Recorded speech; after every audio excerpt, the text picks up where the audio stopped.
할렐루야. 할렐루야. 감사합니다. 우리 좌우에 계신 분에게 믿음으로 선포할 때 당신의 하나님은 살아계신 하나님이십니다. 인사해 주시기 바랍니다.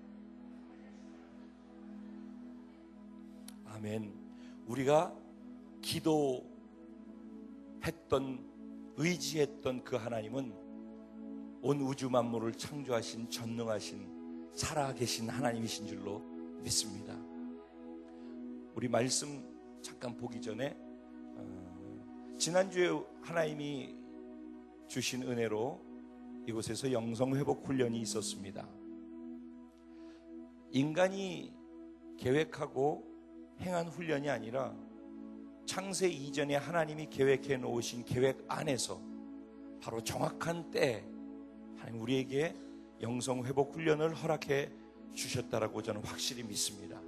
우리가 그분의 계획 안에 있기 때문에, 그래서 그것을 믿기 때문에 이 시간이 소망이 있음을 고백합니다. 앞으로 우리의 미래가 소망이 있음을 고백합니다. 할렐루야. 우리 함께 지금 예배 드리고 있는 파주에 있는 지체들을 향하여서 사랑하고 축복합니다. 할렐루야 인사해 주시기 바랍니다. 할렐루야 사랑하고 축복합니다. 아이고, 저쪽에도 똑같이 그렇게 하는 게 믿음의 눈으로 보이시죠? 할렐루야. 예, 우리는 믿음의 눈으로 사랑을 주고받는 것입니다. 눈에 보이지 않지만 지금 일어나고 있는 것이 확실하죠? 파주에서 지금 그렇게 하고 있거든요. 예, 바로 이런 것입니다. 영의 세계도 눈에 보이지 않지만 지금 일어나고 있는 것입니다. 우리가 그걸 그렇다라고 인정하고 믿기만 하면은 실제 일어나고 있는 것이 우리의 것이 되어지는 것입니다. 할렐루야. 그 영성회복 훈련에서 우리에게 하나님께서 더 깊은 친밀감으로 우리를 초청하시는 부드러운 사랑의 하나님을 경험할 수 있었습니다. 그리고 그렇게 이끄시는 그분이 어떤 마음으로 무엇 때문에 하시는지도 우리는 알게 되어졌습니다. 아, 도대체 뭐였지? 참석하신 분들은 아십니다. 보통 하루에 최소 100명에서 120명 사이를 왔다 갔다 했더라고요. 제가 이렇게 보니까. 참석하신 분들은 하나님이 우리에게 어떤 은혜를, 어떤 계획을 어떻게 준비하고 계셨는지를 경험하셨습니다. 너무 좋은 시간이었죠? 할렐루야. 하나님 아버지를 사랑하는 자녀에서 신랑을 가슴으로 뛰면서 사랑할 수 있는 신부로 전환되어지는 놀라운 시간, 놀라운 특권의 자리였습니다. 그 하나님께 감사하고, 그래서 이제 이 친밀감으로 계속 가야 되겠는데 장이 열려져야 되지 않겠습니까? 그래서 우리 평일날 월요일부터 목요일까지 8시에서 11시까지 기도하는 시간이 있는데, 그 시간이 앞으로 지금은 그 음반을 가지고서 기도를 하고 있는데, 기도해 주시길 부탁드리는 것은 영성회복 훈련 때 우리 찬양팀들이 너무 깊은 은혜를 우리에게 흘려주었죠.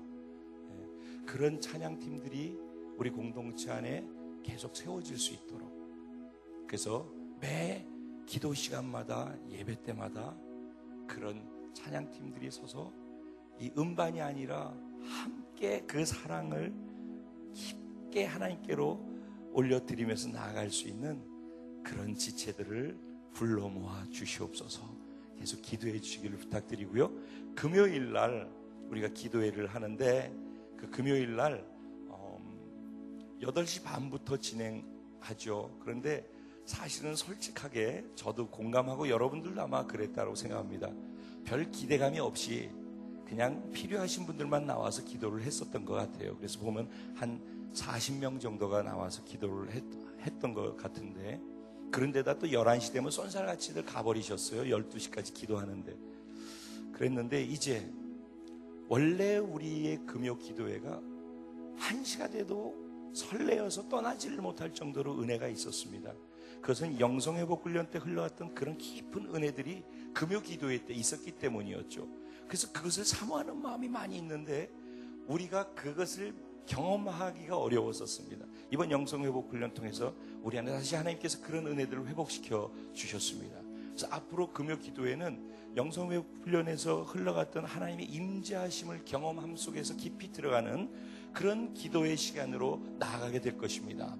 그런데 부탁드리는 것은 8시 반에 찬양이 시작될 때 설교 들으러 오시는 분들처럼 안타깝고 진짜 불쌍해 보이는 분이 없어요. 설교는 아무 소용이 없어요. 설교 듣는다고 뭐가 되는 게 아니거든요. 거기서 그 하나님을 만나고 그 하나님 깊이 안에 들어가야죠. 그러려면은 앞에 찬양이 시작하는 게 준비 찬양이 아니라 그때 내 마음을 여는 거예요. 그때 하나님께 깊게 들어가고 그때 열린 마음속에 믿음이 생겨나는 것이에요.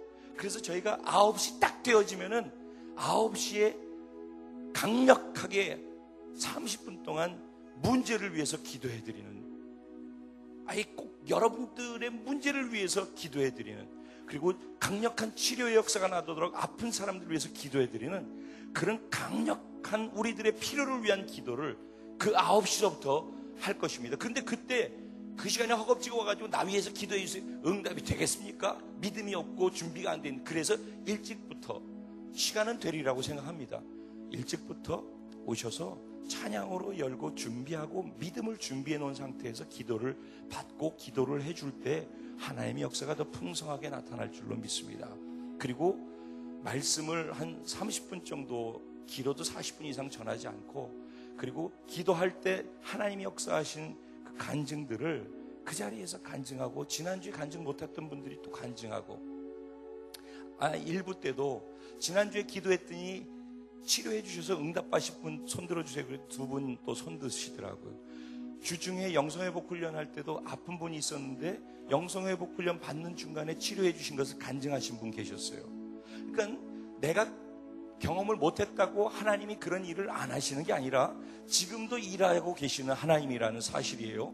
그러니까 금요일 날은 그러한 것들을 목적으로 우리가 기도를 해드릴 터인데, 그 시간에 일찍 오셔서 그런 은혜를 함께 나누고, 이 금요 기도 시간이 순천바닥에서 예전처럼 다시 소문나는, 그래서 다른 교회에서도 와서 은혜 받기 위해 몰려오고, 그리고 믿지 않는 분들이 필요에 의해서 와서 그곳에서 하나님의 기적을 경험하고 돌아가서 살아계신 하나님 때문에 설레어서 다시 신앙생활을 시작할 수 있게 되어지는 그런 놀라운 은혜들이 교회 안에서 회복되어질 줄로 믿습니다. 여러분, 기대감을 다시 회복하시기 바랍니다. 그래서 모든 교회에서 되어지는 순서 예배 기도마다 이런 놀라운 하나님의 역사가 임하게 되어질 줄로 믿습니다. 그래서 여러분들께 부탁드리는 것은 그런 시간이 가고 난 다음에 10시 반부터는 그 말씀대로 살아내기 원하는 간절함으로 하나님께 나아갈 때, 앞으로 나오신 분들에게 이제는 누구는 나오고 안 나오고 그러지 말고 진짜 그대로 살고 싶은 분들 앞으로 오면 그분들, 그게 나오는 행위가 믿음이기 때문에 그 믿음을 보고 우리가 믿음으로 기도해 드릴 수가 있습니다. 그래서 그때는 안수기도를 해드리면서 친밀감의 기도, 이번에 얘기했던 하펜볼의 찬양 안에서의 깊은 친밀감의 기도 속으로 12시까지 진행되어지는데, 그때부터 안수기도가 진행되어지면서 그것이 시작될 것입니다. 이제 여러분 기대하시고 기도로 준비하시고, 이게 교회에서 한다고 하니까 하는 게 아니라 왜 기도하고 왜 친밀한 쪽으로 가야 되는지를 아시는 분들이라면은 여러분들이 그렇게 가실 수 있도록 교회가 장을 열어드리기 위해서 이렇게 하는 것이라는 사실을 함께 기억해 주시고, 리더분들 설레임으로 준비하시고, 소그룹에 계신 분들에게 이게 도대체 무엇이고 왜 이렇게 가는지를 자랑해 주시기 바랍니다. 예, 감사합니다. 오늘 주신 하나님의 말씀을 같이 보도록 하겠습니다. 주신 은혜는 로마서 13장, 이제 12장을 넘어서 13장으로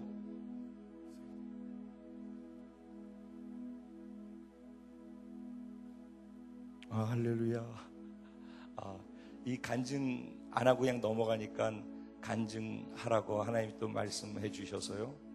우리 재우 목사님이 이번 영성회복 훈련 때 너무 큰 은혜의 통로로 하나님이 쓰셨죠. 그 자리에 계셨던 분들 다 아실 거예요. 그리고 목이 다 잠겨가지고요. 저도 사실은 그랬지만은 재우 목사님 소리가 안 나왔어요. 그리고 일부 때 찬양을 안 하고 그냥 서 있었어요. 그래서 성화 형제님이 찬양인도 했었잖아요. 소리가 안 나와서. 근데 일부 예배 드리는 가운데 목을 풀어주시고 치유해 주셔서 지금 이렇게 찬양할 수 있다고, 이 간증을 하고 싶다고 저에게 귓속말로 얘기해 주셨어요. 그렇게 행하시는 하나님을 찬양합니다. 할렐루야. 파주에서도 할렐루야. 예. 들려드릴게요. 예배합니다. 할렐루야. 찬양합니다. 아깐 소리가 안 났었거든요. 주님 날 다스리소서. 할렐루야. 예배합니다. 우리의 삶을 통해 예배합니다. 찬양합니다. 주님 홀로 높임 받으소서. 아멘. 주님을 찬양합니다. 저 여러분의 삶 속에 이런 간증이 넘쳐나기를 바랍니다. 원래 목소리가 여기 예배팀들은 아실 거예요. 아침에 와갖고 목이 진짜 안 나왔어요. 증인들 안 나와, 이렇게 하면 안 돼요 이러면서 나갔는데, 사실 일부 목사님이 기도해 주라고 했는데 저는 그냥 가만히 있었거든요. 근데 막 몸 안에서 시원한 느낌이 나는 거예요. 홀스 캔디 먹는 것처럼. 할렐루야. 그런데 찬양을 갑자기 하는데, 원래 목소리가 굉장히 많이 잠겨갖고 금요일날 제가 막 소리 지르고 그랬잖아요. 그러더니 하나님이 이 목을 갑자기 시원하게 해주시는 거예요. 그래갖고 오늘 찬양이 원래 올라가지도 않았는데 하나님이 오늘 고쳐주셨습니다. 할렐루야. 할렐루야. 주님을 찬양합니다. 이 하나님이 동일하게 저와 여러분의 하나님, 지금 이 자리에 우리가 필요로 하는 그것을 해결해 주시는 그 하나님으로 동일하게 계심을 믿습니다. 파주에서 간증 왔거든요. 뭐냐면은 저희 교회에 오신 지 그렇게 오래되지 않는 지체분인데 최근에 계속 하나님께서 응답을 주고 계셔요. 지난번에 손을 얹고 기도했는데 뜨거운 불이 임하는 것 같더니만은, 그러고 났는데 허리가 계속 기도받고 난 다음에도 아파서 뜨겁긴 뜨거웠는데 치료가 안 됐다라고 생각했는데, 주중에 지나다 보니까 벌써 나서서 이거 언제 치료됐는지 모르게 치료됐다라고 이런 간증을 하셨다고 그랬잖아요. 근데 그분에게 또 요번에, 그분이 음악 하시는 분이시거든요. 저기 지금 예배를 드리고 계시고, 할렐루야. 근데 그분이 어저께 전화를 하셨어요. 그래서 워낙 바쁘신데 토요일 날 되면 찬양을 같이 하겠다고 그렇게 오셔요. 근데 음악 하시는 분이니까 내가 아무것도 여기 와서 은혜는 받는데 이 교회를 위해서, 공동체를 위해서 내가 뭐 할 수 있는 게 있어야 될 터인데 뭘 하면 좋지. 그런데 지난번에는 작곡을 해서 음을 만들어가지고 음원을 가지고 오셨어요. 여기에다 가사를 붙일 수 있으면 가사를 한번 붙여보시고 이 곡이 괜찮은지 한번 들어주세요. 근데 곡이 참 좋더라고요. 익숙하고 편안하게 우리가 가사를 붙이면은 편안하게 부를 수 있는 그 곡이더라고요. 요번에는 우리 여기서는 다 세션이 있어가지고 찬양이 쫙 올라가잖아요. 그래서 축도 바로 직전에 우리의 모임 중에 임하신 무슨 우리 서로 격려하는 찬양 하잖아요. 근데 파주에는 세션이 거의 없어요. 그러니까는 기타만 가지고서 이렇게 가게 되고 건반하고 둘만 움직이는데 그게 안타깝게 느끼신 거예요. 그래서 기도하는데 하나님의 마음을 주셔서 그거를 만드셨어요. 저 오케스트라처럼 완전히. 그래서 그걸 갖고 왔는데 목사님 한번 이거 들어봐 주실래요? 그래가지고 듣는데 너무 좋더라고요. 그래서 파주에서는 그것을 틀어서 연습해서 그걸 맞춰가지고 그것을 가지고 마지막 축도전 찬양을 같이 했으면 좋겠습니다 그랬어요. 근데 그때 저에게 주신 간증은 뭐냐면은 제가 음악 계속하면서 이게 이것저것 기도하고 있었는데 내년도에 영화 하는데 영화 음악 감독으로 길이 열리고 뚫려서 그거 진행하게 되어졌다는 거예요. 그러니까는 하나님께서 주신 은혜 때문에 계속해서 치료도 경험하고 은혜도 경험하고 어떻게 그 은혜를 갚으며 살지 거기에다가 마음을 쓰고 가고 있는데 하나님이 그분이 필요로 하는 길을 열어주시면서 자기의 달란트를 잘 활용할 수 있도록 그렇게 이끌어주고 계시는 거예요. 목회자들은 그걸 보면 보람이 있고 또 기쁘잖아요. 야, 진짜 하나님은 멋쟁이셔. 할렐루야, 축하드려요. 제가 가서 또 나눠서 마음을 전할 텐데, 여기 계신 우리 성도님들도 다 기쁨으로 대형제님을 축복합니다. 할렐루야. 이게 공동체라고 저는 믿습니다. 그리고 우리에게는 우리와 함께 하시는 하나님이 계시기 때문에 하나님이 우리를 위해서 행하시는 간증거리가 살아있는 것입니다. 오늘 그 살아계신 하나님, 우리를 사랑하시는 하나님의 음성을 함께 듣겠습니다. 로마서 13장 1절부터 7절까지 말씀입니다. 제가 한 절, 여러분 한 절 교독하시고 7절 말씀은 합독하겠습니다. 제가 먼저 시작합니다.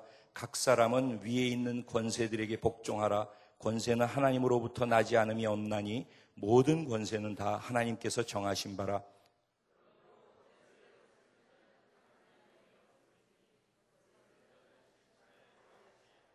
다스리는 자들은 선한 일에 대하여 두려움이 되지 않고 악한 일에 대하여 되나니 내가 권세를 두려워하지 아니하려느냐? 선을 행하라. 그리하면 그에게 칭찬을 받으리라.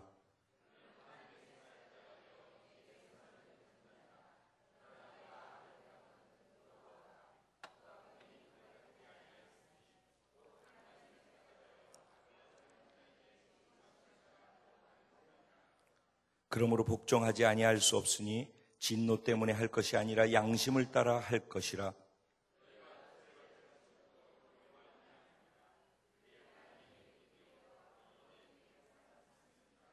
다 같이 모든 자에게 줄 것을 주되 조세를 받을 자에게 조세를 바치고 관세를 받을 자에게 관세를 바치고 두려워할 자를 두려워하며 존경할 자를 존경하라. 아멘. 오늘 이 말씀 가지고 하나님의 권세에 복종하는 자, 저와 여러분입니다. 이런 제목으로 함께 주시는 은혜를 나누고자 합니다. 우리는 지금 로마서 13장으로 들어왔습니다. 시간이 갔기 때문에, 그리고 지난주에 이미 로마서에 대해서 전체를 한번 정리를 했기 때문에 오늘은 아주 짧게 1장부터 11장까지는 뭐라고요? 구원에 대한 이야기입니다. 즉, 그 구원은 이런 것이다. 그러니까 뭐가 필요하다? 신앙, 믿음이 필요하다 이야기입니다. 그리고 12장부터 16장까지는 구원의 삶이 필요하다. 즉, 신앙이 있으면 신앙 생활이 필요하다 이런 얘기입니다. 우리들은 구원을 믿음으로 받으면은 그리고선 교회 생활을 하는데, 그러니까 교회에서는 다 신앙인처럼 움직이고 생활하는데 사실은 신앙 생활을 하라는 이야기는 무슨 얘기냐면은 구원받아서 교회 생활하는 것이 아니라 내가 살아서 움직이고 있는 삶의 현장에서 살아낼 줄 아는 것, 그 현장을 하나님이 구원받은 사람으로서 기뻐하는 삶을 이렇게 살라고 요청하는 대로 살아내는 것이 신앙생활을 한다라고 이야기를 하는 것입니다. 그래서 하나님께서는 우리에게 교회 생활하기를 원하는 게 아니라 신앙생활하기를 원하시는 것입니다. 구원받은 사람들이 구원받고서 죄사함 받고 천국 갈 거 기다리면서 그냥 이 땅에 있는 것이 아니라 이 땅을 변화시키고 이 땅에서 하나님의 꿈을 이루어 드리기 위해서 삶의 현장 속에서 움직이는 하나님의 사람들이 되라고, 그래서 생활에 대한 이야기를 하고 계십니다. 그렇게 삶의 현장에서 생활에 대한 이야기를 하는 것을 우리는 이것이 예배라고 생각하고 예배를 드리는데, 하나님의 관심은 삶의 예배, 삶의 현장에서도 예배가 돼야 되는데 그것을 영적 예배, 몸으로 드리는 예배라고 그렇게 표현을 했다라고 말씀을 드렸습니다. 그러면서 그렇게 삶의 예배를 드리는 데 있어서 제일 중요한 것이 뭐라고 얘기를 했냐면은 교회 생활이 제일 중요하다고. 그래서 교회 공동체, 그리스도의 몸인 공동체의 중요성을 먼저 얘기했습니다. 그리고 교회 공동체를 하나로 힘을 모아서 예수 그리스도의 삶을 살아낼 수 있도록 하는 중심의 생명력이 무엇인가 하면은 사랑과 겸손이다 라고 이야기를 했었습니다. 그리고 난 다음에 이제는 교회 바깥으로 나아가서 눈을 돌리면서 교회 바깥에서 함께 이렇게 더불어서 살아가는 이웃들, 더 나아가서 믿지 않는 사람들, 더 나아가서 나를 핍박하고 박해하고 나에게 고통을 주는 원수라고 생각할 만한 사람들에게 어떻게 해야 되는가까지 이야기를 했었습니다. 그들에게도 역시 어떻게 하라고요? 저주하지 말고 축복하고 사랑하라고 말씀하시는 음성을 들었고, 무엇 때문에 그렇게 해야 되는지에 대해서 이야기를 나누었었습니다. 이제 거기서 조금 더 확장해서 바울은 그러면 이 땅에 살면서 우리가 반드시 생각해야 될, 고민해야 될, 때로는 부딪히면서 갈등해야 될 중요한, 그러면서도 또 복잡 미묘한 주제를 가지고 이야기를 시작합니다. 그것이 무엇인가? 위에 있는 권세들에 대해서 우리가 어떻게 반응해야 할 것인가 하는 문제입니다. 인간은 사회적 동물이라고 합니다. 혼자서 절대 살지 못한다는 이야기이죠. 사회적으로 더불어 함께 산다라고 할 때는 그 수제가 많아질수록 질서라고 하는 것이 필요합니다. 유지하기 위해서. 그래서 조직이라는 것을 만들게 되어지고, 조직 안에는 단계로서 조직을 질서 안에서 이끌어갈 수 있는 자리가 생겨나게 되고, 그 자리에는 권세와 권위가 부여되게 되는 것입니다. 근데 오늘 본문에는 각 사람 모두 다 자기의 위에 있는 권세에 복종하라, 원어의 또 다른 의미는 굴복하라, 이런 의미입니다.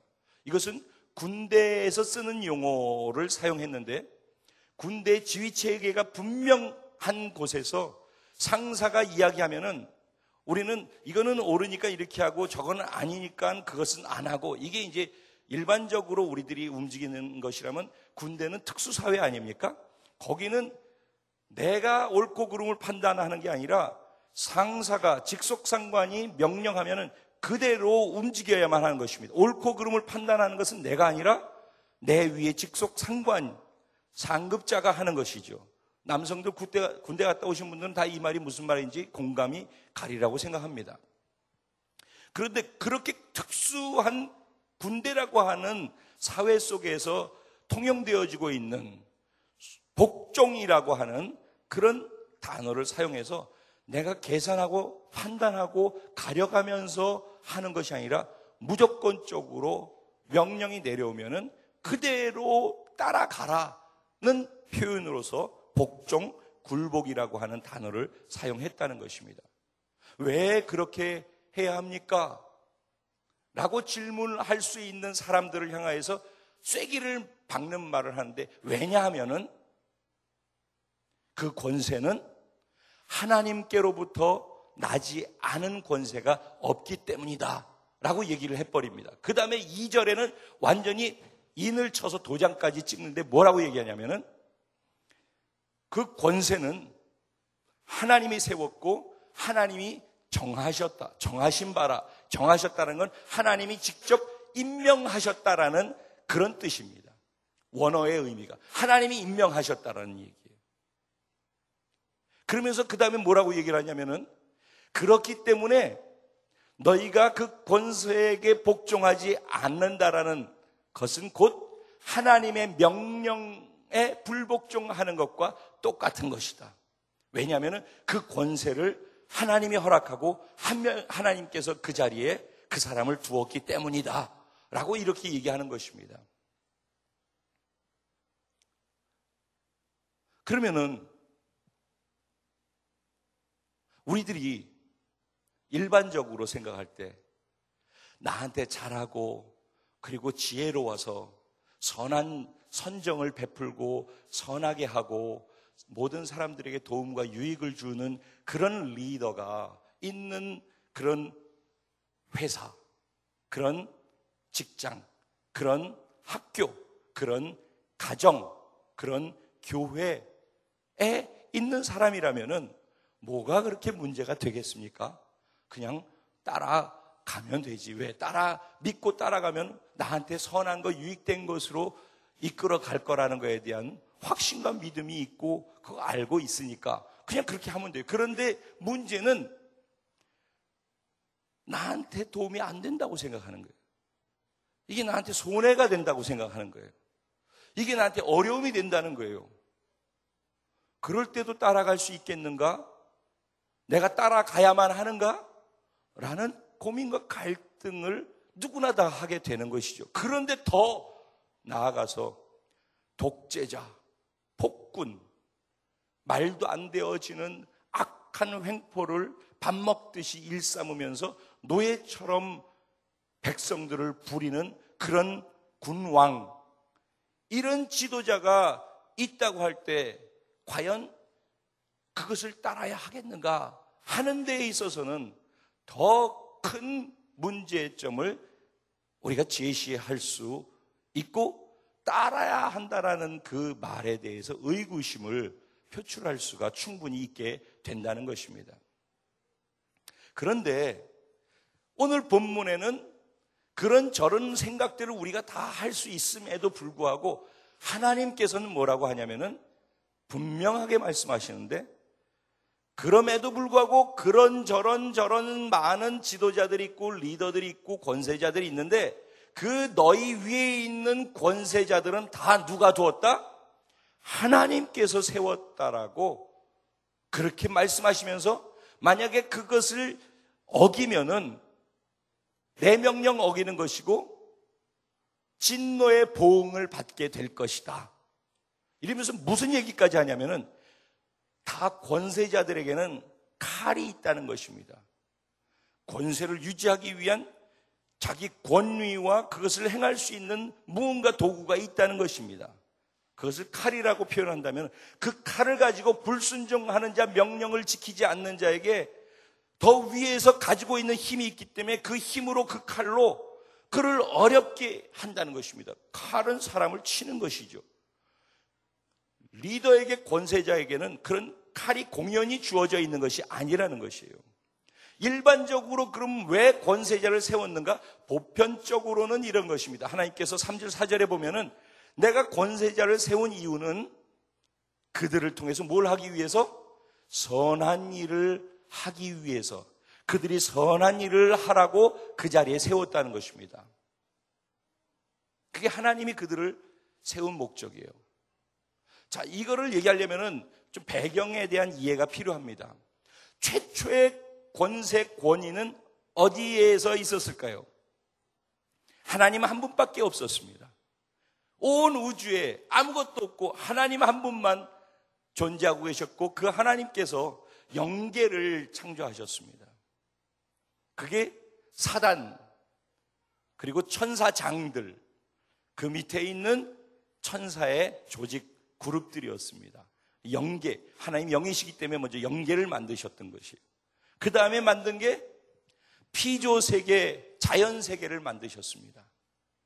그래서 천지만물과 온 우주와 은하수와 은하수 같은 것이 수도 없이 또 펼쳐져 있는, 은하수 같은 것이 또 은하수처럼 있는 그런 광대한 우주를 그분이 만드셨습니다. 그리고 지구를 만드시고, 사람 만들기 전에 사람이 필요한 모든 것들을 다 지구에 창조를 하셨습니다. 이게 하나님이 만들어 오는 영계와 자연계입니다. 그런데 하나님께서 인간계를 만드셨습니다.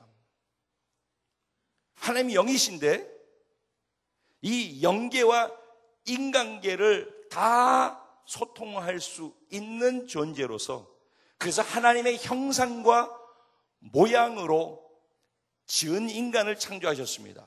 그래서 인간을 만들 때 이 피조세계에, 자연세계에 있는 흙을 가지고 인간을 만드시고, 그리고 영이신 하나님의 생명을 불어넣어서 생명, 영의 존재, 영적 존재, 하나님의 형상과 모양대로 닮은 존재로 우리 인간을 만드신 것입니다.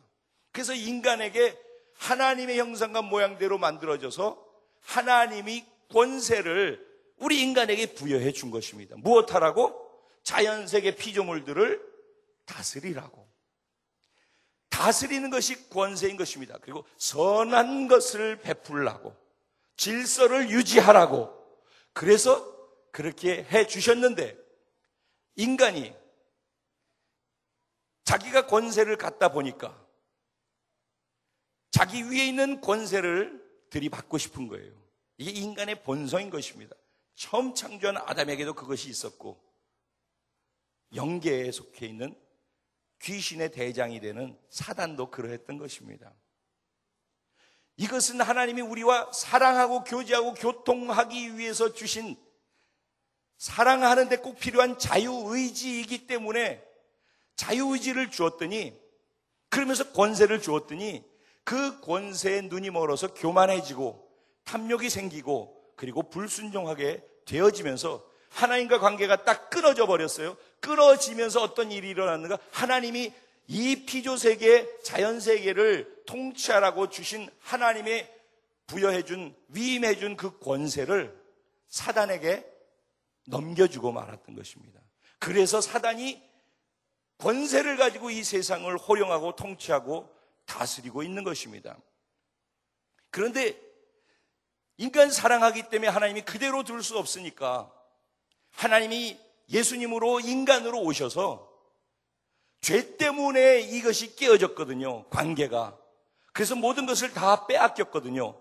그러니까 예수님께서 죄 없는 분으로 오셔서 인간의 죄를 다 자신이 짊어지고 십자가에서 죽으시면서 우리 죄에 대한 모든 빚을 사단에게 다 청산해서 지불해버리면서 사단이 갖고 갔던 그 권세를 다시 가지고 오면서 이 자연계를 다스리는 권세와 영계를 다스리는 모든 권세를 다 가지고 하늘과 땅을 통치하고 다스리는 우주의 왕으로 승리하시면서 부활하신 것입니다. 이게 우리가 믿는 하나님, 우리의 신랑 예수님의 본질이고 실체인 것입니다. 그 예수님께서 그렇게 하셔서 회복한 그 권세를 가지고 믿는 우리들이 이제는 무엇으로? 오직 믿음으로 회복되었다. 구원받으면서 다시 회복되었다라는 믿음을 가지고 그렇게 믿음으로 살아가기를 원하신다는 것입니다.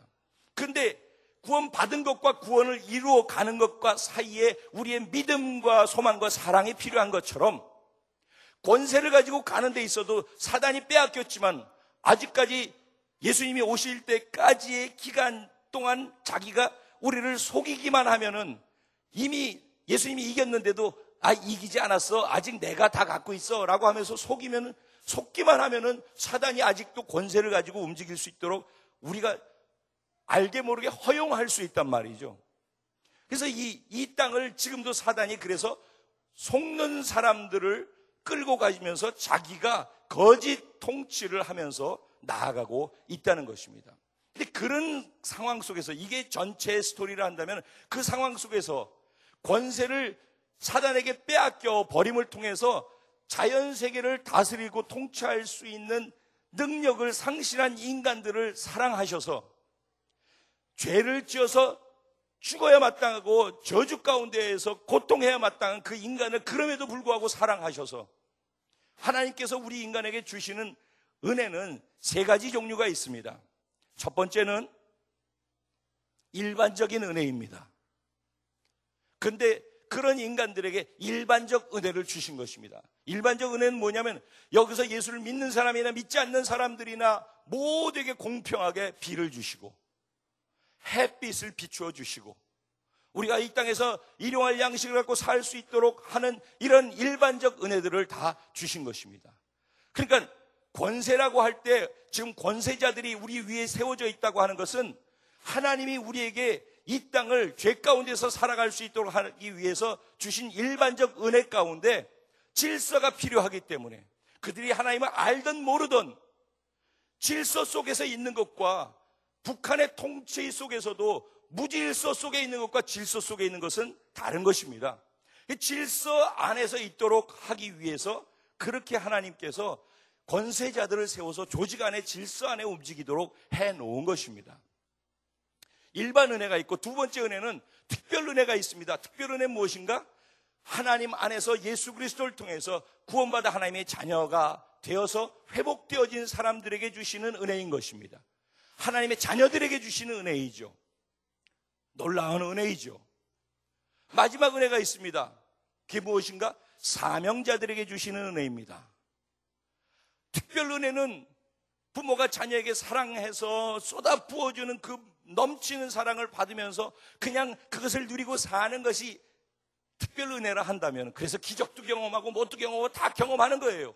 축복도 경험하고. 그런데 사명자에게 주시는 은혜는 말씀드렸던 광야의 은혜인 것이에요.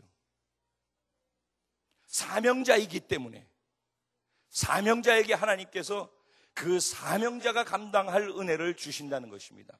그래서 일반적으로 누릴 수 있는 게 있고 내게 하나님이 주신 은혜들이 있고 축복들이 있는데 그것을 내가 가지고서 누리고 쓰고 내가 편안하게 할 수도 있는데, 이 사명자의 은혜를 받은 사람은 자기가 누릴 수 있는 것 기본을 정해놓고서 나머지를 하나님 나라를 위해서 신랑 예수 오는 것을 위해서 그곳으로 그것을 흘려 쓸 줄 아는, 그리고 자기는 조금 불편하지만 그 불편한 가운데에서 살아가는 것을 선택할 수 있는 믿음과 은혜를 주시는 은혜, 이게 사명자에게 주시는 은혜입니다.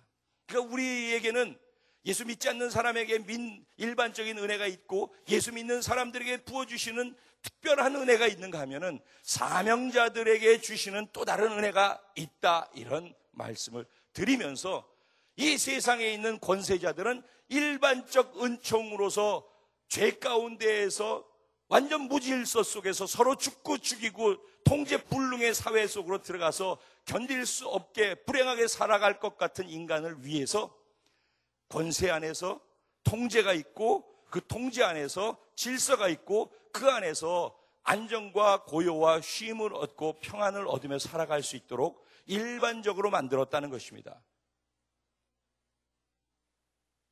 이것이 이 세상 권세자들에게 하나님이 계획하고 생각해 놓으신 하나님의 방법인 것입니다. 이제 문제는 어디에 있는가 하면은, 그렇게 하나님이 계획하고 권세자를 만들어 놨는데 말씀드린 것처럼 권세자가 하나님 뜻을 알고 그 뜻에 순종해서 선행을 베풀고 선하게 사람들이 좋은 것들과 유익된 것을 취하면서 잘 살아갈 수 있도록 만들어주면 얼마나 좋겠습니까? 그것이 가정에서도 마찬가지죠. 부모가 그렇게 해주면 얼마나 좋겠습니까? 그런데 떠올리는 부모는 술 마시고 나가서 막 멋대로 함부로 하고, 그리고 집에 들어오면은 막 술주정하고 때리고 부시고 그러는 것을 경험하면서 자란 자녀에게는 부모에 대한 존경심이라든가 순종하고 복종한다라는 말을 할 때 그게 말이 안 되는 얘기라고 생각하게 된다는 것입니다. 학교에서도 선생님이 일방적으로 선생이라는 권위를 가지고 학생들을 무조건 쥐어잡고 무조건 때리고 호통치고 무조건 따르라고 하고 이렇게 하는 거에 대해서 학생들이 무조건 따르기에는 버거울 정도로 분노와 상처와 아픔이 생겨나게 된다는 것입니다. 국가도 마찬가지입니다.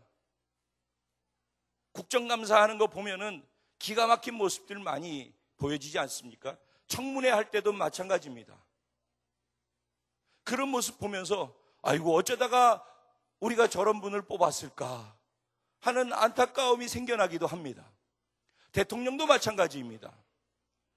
우리가 뽑은 대통령인데 민주주의 원리에 의해 가지고, 그런데 대통령 뽑아놓고서 3개월도 되지 않아서 잘못한 건가 문제 있는 것을 가지고서 이게 그것 갖고 얘기를 하게 되어 있습니다. 왜? 예수 믿는 우리들조차도 부족한 것이 있고 연약한 것이 있고 힘든 것이 있고 잘못하는 것이 있어서 내 자녀들에게 바르게 할 것을 제대로 보여주지 못하는 그런 고통과 어려움, 애로사항이 있는 것처럼 하물며 믿지 않는 사람들은 탐욕과 명예욕을 가지고 그 자리에 올라가서 있을 때 그것을 감당하면서 살아가는데 이게 그렇게 우리가 생각하고 기대하는 것만큼 그렇게 되지겠느냐는 것입니다. 그럼에도 불구하고 이번에 영국에서 폭동이 일어났었던 것 다 기억하시죠? 그 폭동의 주체는 젊은이들이었습니다. 왜냐하면 영국이 너무 살기 어려워지면서 젊은이들, 청년들의 실업률이 점점 떨어지고 젊은이들이 갈 데가 없어지게 되니까 도대체 정부가 살림살이를 어떻게 하길래 그러느냐. 그리고 왜 이민자들이 이렇게 지금은 뭐 그냥 흑인들부터 시작해가지고 모슬림으로 가득 차 있습니다. 영국이 모슬림 국가로 되어버려 가고 있는 과정입니다. 그러니 왜 백인들, 우리들이 유색인종들을 다 받아줘가지고선 이렇게 일자리를 다 빼앗기고 어렵게 살아야 하느냐는 것과 정치와 경제를 제대로 살림살이를 운영 못하니까 이렇다라고 해서 정부의 반기를 든 것입니다. 그래서 데모를 하기 시작했죠. 근데 처음에 데모를 했는데 그게 점점 심해지기 시작하면서 불을 지르기 시작하고 폭동이 일어나긴데 거기까지로 끝나지 않는다는 것입니다.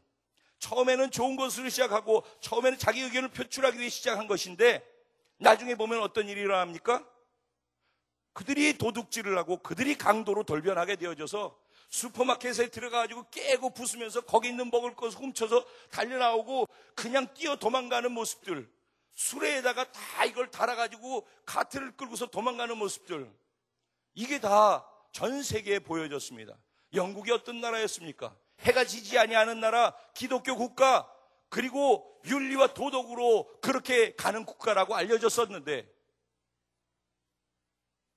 본인들이 옳다고 생각하는 그것을 향해서 움직이는 결과를 보게 되면은 그런 결과가 나왔다는 것입니다. 이 이야기에 제가 얘기하고자 하는 핵심은 왜 그런 결과가 나오느냐는 것입니다. 시작은 옳고 그름에 대한 것을 가지고 기준으로 시작하는데 결과가 왜 그렇게 나오느냐? 우리 안에 본성으로 죄성이 있기 때문이라는 것입니다. 우리 인간에게 임창표 깊은 곳에 죄성과 본성이 있는데 그것이 무엇인가? 나보다 위에 권세자를 두고 싶지 않아 한다는 것입니다. 그 권세자가 잘못하기 때문인 건 맞지만은 그 잘못하고 있는 그것을 조건으로 삼아서 그렇기 때문에 인정할 수 없다라는 아주 합리적인 것으로 우리들이 나아가게 된다는 것입니다. 근데 사실 그 안에 깊은 곳에 내가 있다는 것입니다. 하나님이 잘못 다스려서 첫 아담, 인간 아담이 하나님을 대적했습니까? 하나님이 그에게 뭔가 잘못해 주어서 그가 하나님을 부인했습니까? 그래서 하나님의 권세에 불순종했습니까? 최고의 모든 것을 다 주고 최고로 권세까지 다 주어서 하나님 말고는 자기가 다 통치하고 다스릴 수 있도록 그런 권세를 주었던 것인데 그런 자리에 있게 됨에도 불구하고 그는 그 위에 또 있는 것으로 올라가고 싶어 하는 것이 인간에게 있는 죄성이라는 것입니다. 이것이 굉장히 중요하고 위험한 거라는 것입니다. 하나님은 우리 인간의 뿌리를 아신단 말이에요. 그래서 말씀하십니다. 모든 사람은 자기 위에 있는 권세에 군대식으로 복종할 줄 알아야 한다. 이건 내가 임명했기 때문에 이 사람을 그대로 명령을 따라라.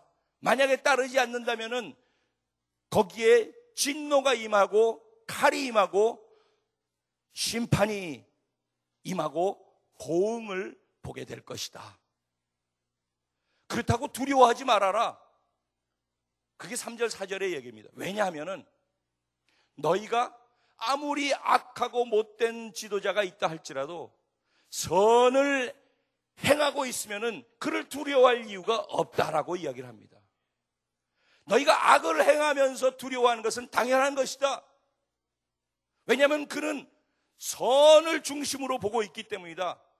악을 행하면은 그런 진노 가운데 들어가지만은 그런 가운데에서도 그런 어려운 상황 속에서도 그 자리에서 내가 할 수 있는 내 영향력으로 내가 할 수 있는 선한 일을 행하라.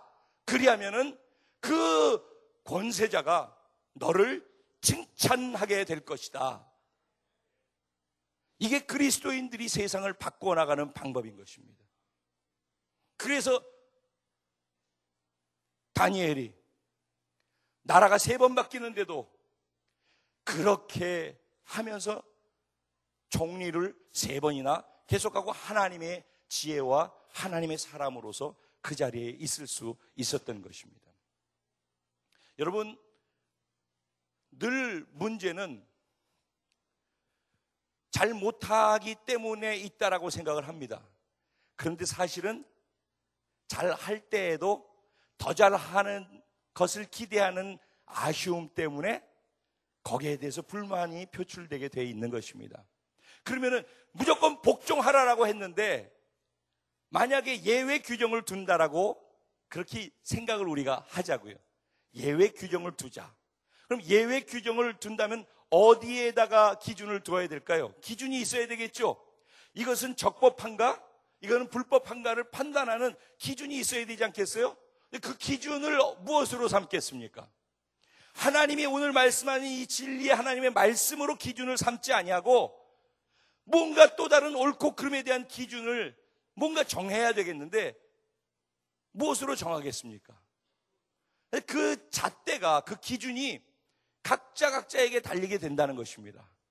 그리고 각자가 가지고 있는 가치관에 의해서 각자의 손익분기점을 계산하는 것에 의해서 거기에 따라서 옳고 그름, 좋고 좋지 않음, 순종할 것, 순종하지 않을 것을 구분하게 된다는 것입니다. 그래서 진리가 기준이 돼야 되는데 진리가 자꾸 우리의 합리적인 생각과 휴머니즘 안에서 자꾸 진리가 그것을 따라서 기둥이 옮겨져 가게 된다는 것입니다.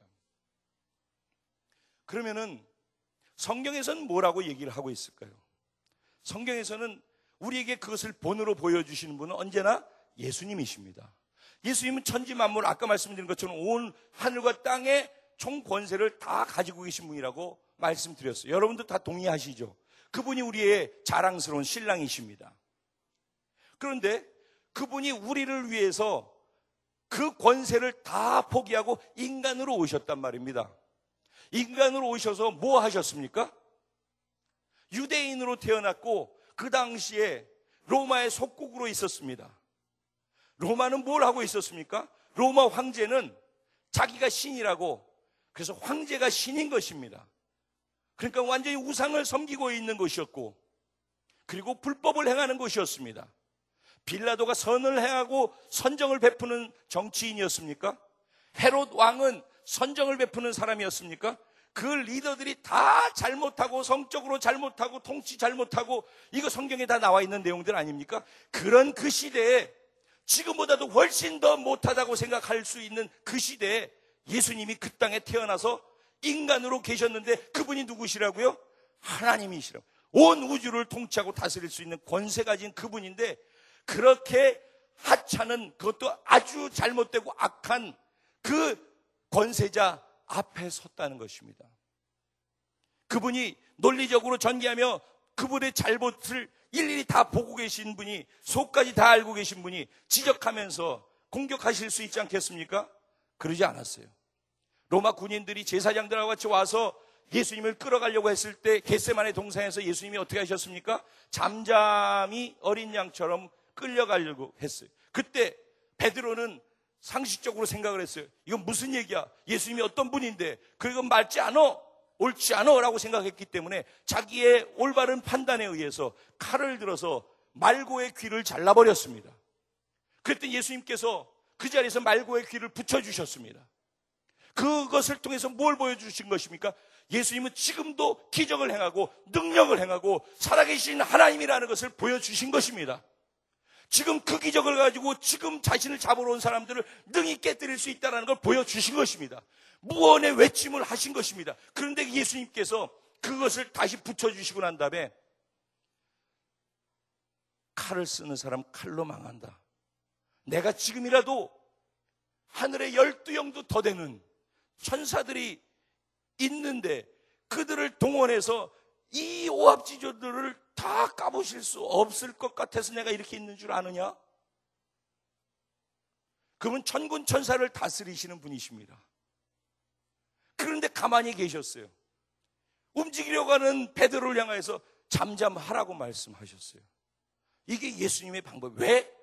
내가 온 것은 섬김 받으려고 온 것이 아니라 섬기려 하고 이 땅의 모든 사람들을 위해서 대속물로 주기 위해서 내가 왔다. 온 목적이 이것이라는 것을 그분은 놓치지 않았다는 것입니다. 그리고 이 땅에 하나님이 자신의 아버지인 하나님께서 주신 이 땅의 권세를 가진 사람들에게 불법을 행하고 악법을 행하고 있는 자들에게 그 법에 의해서 그것도 불법으로서 모함받아가지고 죄 없는데 십자가에 끌려가셔서 묵묵히 십자가에서 못 박혀 죽으신 것입니다.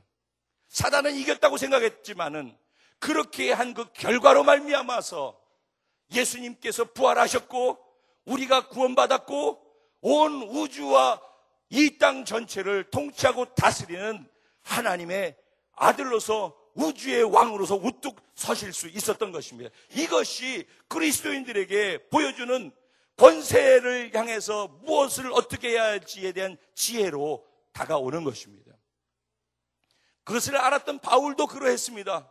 바울도 주를 위해 살았고 선한 일을 했음에도 불구하고 정부로부터 로마로부터 많은 권세를 가지고 있는 그 당시 사람들로부터 핍박받고 고통받고 견딜 수 없는 모함과 모욕 속에서 힘들어 했었습니다. 그럼에도 불구하고 그는 그 법에 순종하고 따라서 결국 로마의 군졸들한테 잡혀서 가서 자기 할 일을 하다가 주님 부르실 때 순교를 했던 것입니다.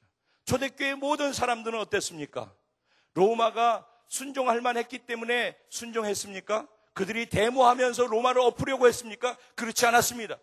로마가 말도 안 되는 악정을 베풀었지만은 그럼에도 불구하고 그 악정에 하나님이 세운 권세라고 생각하고 그 권세 위에 계신 하나님을 신뢰하는 믿음, 결국 하나님이 어떻게 하실 것이다.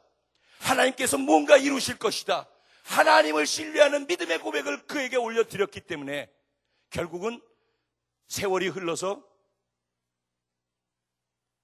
로마가 기독교 국가로, 기독교가 로마를 정복하는 놀라운 일이 역사 속에서 나타났던 것입니다. 이게 하나님의 방법인 것입니다. 그래서 이 방법은 영어로 stupid하다고 그러죠.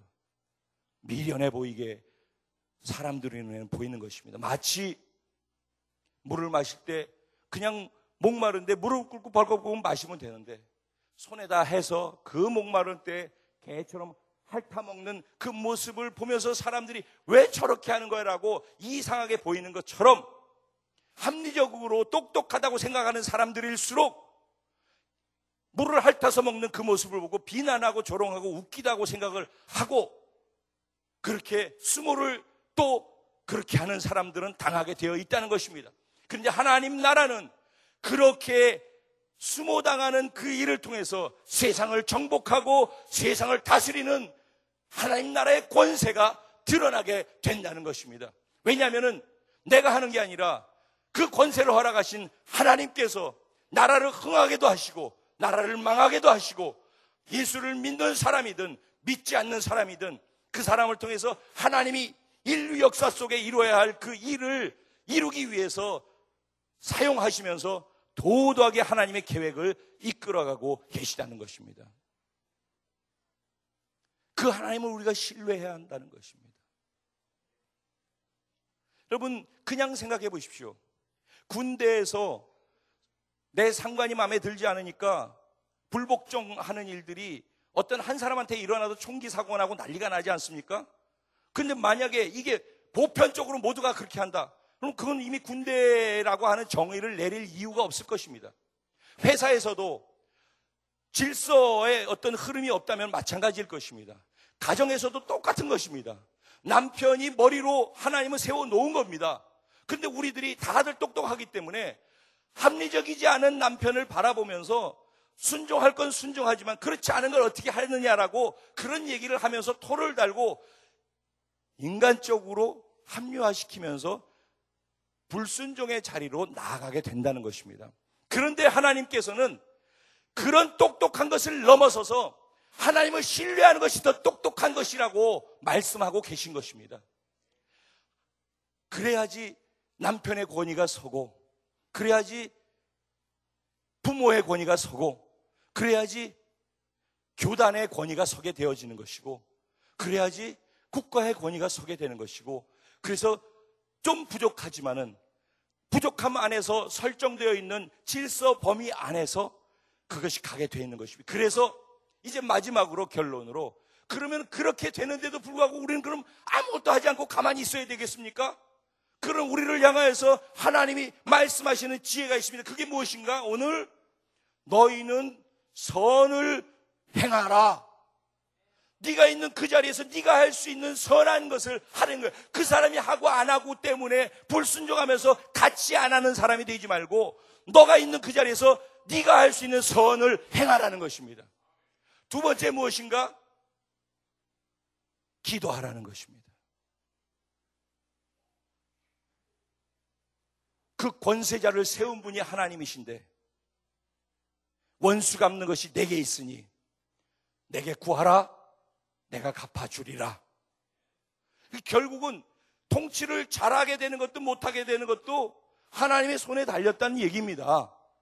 그러면 우리가 대적해가지고 데모해가지고 폭동 일으켜서 되는 것이 아니라 우리가 기도의 자리로 모여야 한다는 것입니다. 기도하는 시간을 통해서 우리가 하나님과의 친밀함 안에 들어가게 되어지면은 하나님 속 깊은 곳에 무엇이 있는지 하나님의 생각과 마음을 알게 되고 그것을 가지고 기도할 수 있게 된다는 것입니다. 기도가 무엇입니까? 중보기도가 무엇입니까? 기도의 자리에서 우리가 기도 믿음으로 하는 것을 통하여서 나라의 역사가 바뀌는 것입니다. 기도하는 자리에서 정치를 바꾸는 것이고, 기도하는 자리에서 경제를 바꾸는 것이고, 기도하는 자리에서 사회의 부조리를 바꿔나가는 것입니다. 이게 하나님 나라의 법인 것입니다. 기도의 자리가 하나님 나라의 지휘 통제부인 것입니다. 그래서 믿는 사람들이 깨어 기도하라고 말씀을 하시는 것입니다. 그래서 로마 시대 그 고통, 핍박, 박해를 받고 있는 그들이 카타콤에 숨어서 기도했던 것입니다. 그랬더니 그 핍박 속에 복종하면서 그냥 따라가는 그 시간에 기도가 결국 로마를 바꾸어서 로마가 기독교 국가로 변화되어지는 엄청난 불가능한 일들이 일어나게 되어진 것입니다. 여러분의 부모님이 마음에 들지 않으십니까? 그래서 권위에 내가 순복하기가 어렵습니까? 여러분의 남편이 그렇다라고 생각하십니까? 여러분의 직장 상사가 그렇습니까? 아니 교회 리더가 그렇습니까? 국가의 리더가 그렇습니까? 그런 어려움이 있는 바로 그 권세자와 저와 여러분 그 사이에 하나님께서 말씀하십니다. 그럼에도 불구하고 위권세를 복종하라.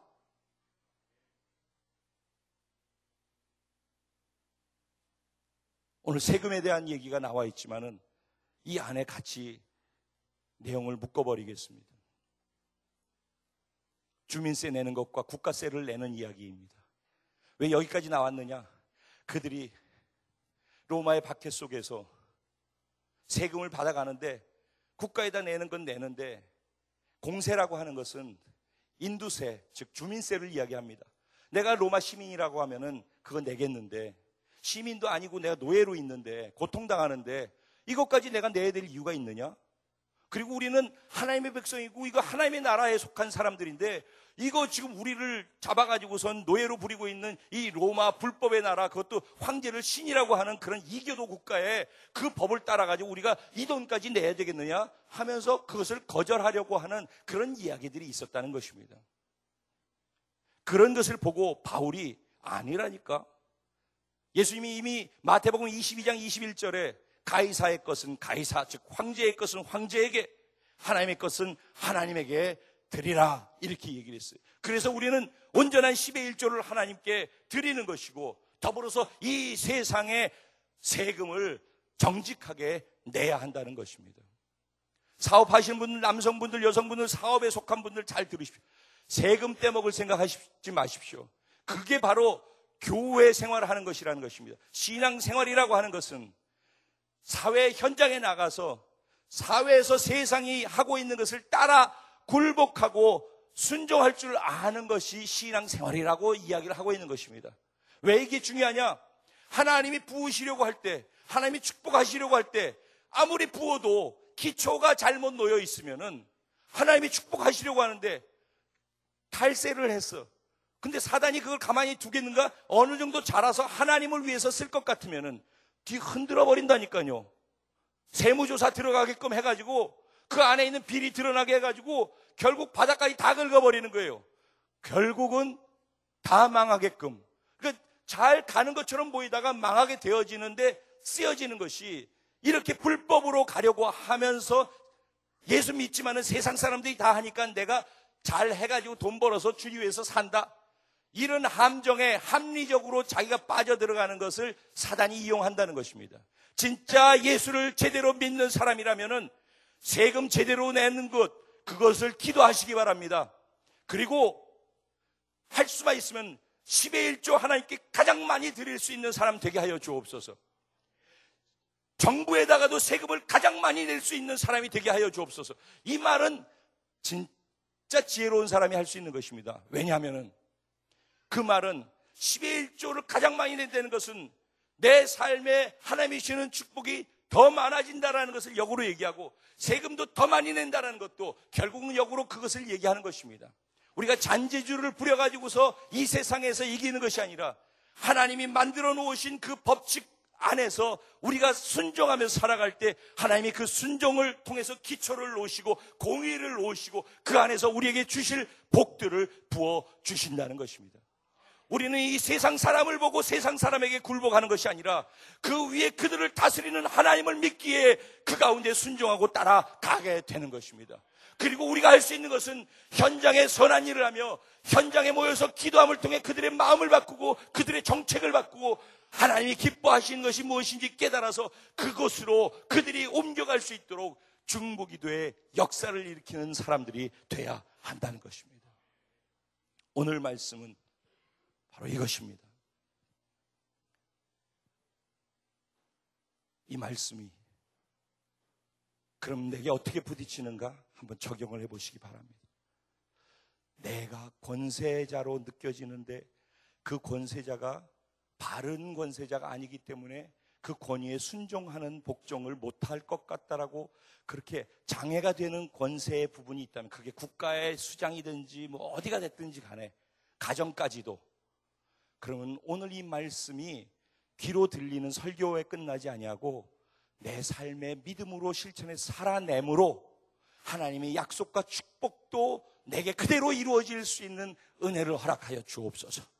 우리 그렇게 성령님을 의지해서 이 시간 잠깐 기도하고 마무리를 하도록 하겠습니다. 같이 기도드리겠습니다.